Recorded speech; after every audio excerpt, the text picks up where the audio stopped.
Dr. Moni Gasper, general practitioner at London in the UK, and she joins me now virtually. Thanks, Dr. Gasper, for joining us on the program.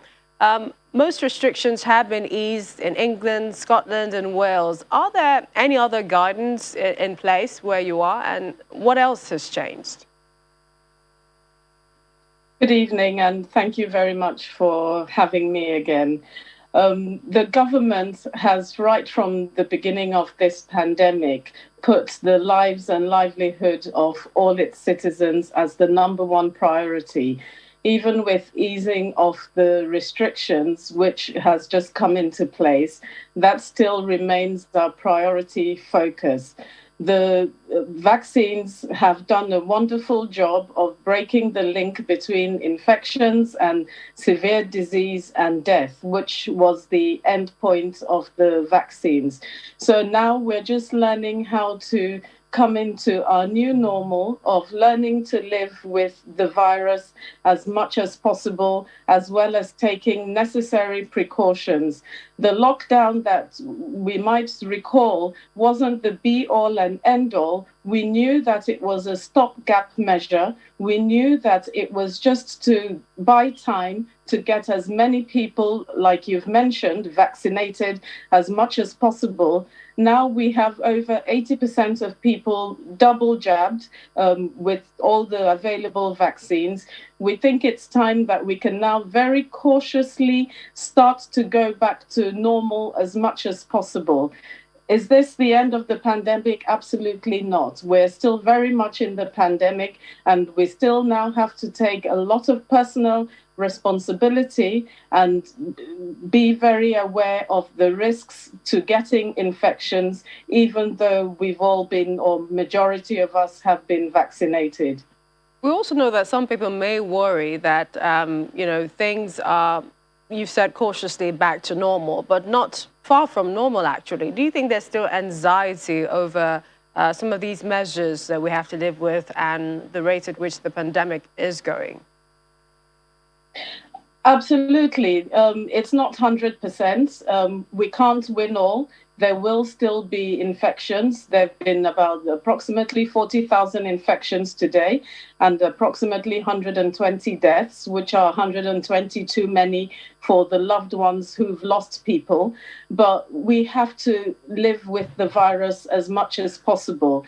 We obviously keep pushing for more vaccination. Unfortunately, the vaccination rate has dropped slightly, and the United Kingdom has dropped from the first 10, from being in the first 10. But nevertheless, the rate is rising, but at a much slower pace than it would have done had it been we weren't vaccinated. We're #2 in Europe for how many people have been vaccinated, only secondary to Malta. So that is our defense at the moment. And our over 16s, over 80% have been vaccinated. So we have to still be cautious, yes, but we have to go back to normal as much as possible to protect our lives and our livelihoods. It's a balancing act. And we think at this time is the right time that we can try to start easing all restrictions and getting back to normal as much as possible, while everyone is taking proportionate care to what they need to do to protect themselves and to protect their loved ones. Some have argued perhaps too fast, too soon, because when you look at the coronavirus infection survey, positivity rates were highest among teenagers and young adults.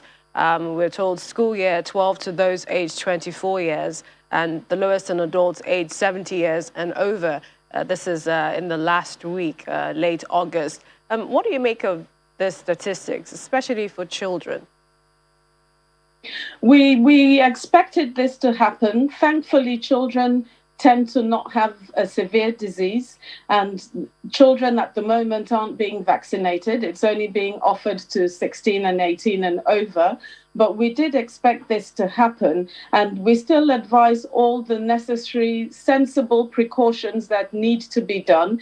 There's no legal restrictions in terms of face coverings or social distancing, but these behaviors have been with us from the onset of the pandemic. So we're hoping that everyone will be sensible about what they need to do to protect themselves. We can't win all, but we will try. We can't stay on lockdown permanently, so we will try as much as possible. The government has taken measures as well to make sure they're ring fencing the defense that they've made already and all the progress we've made. And they have measures in place such that if it's necessary, there's contingency plans that will be activated if it's necessary to do so.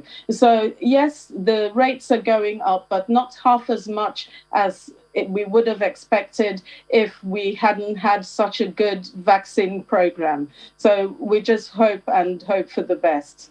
Indeed. Thank you so much, Dr. Omoni Gasper, as a general practitioner, joining us from London, the UK. Thanks again for joining us on the program. Thank you very much. Thank you.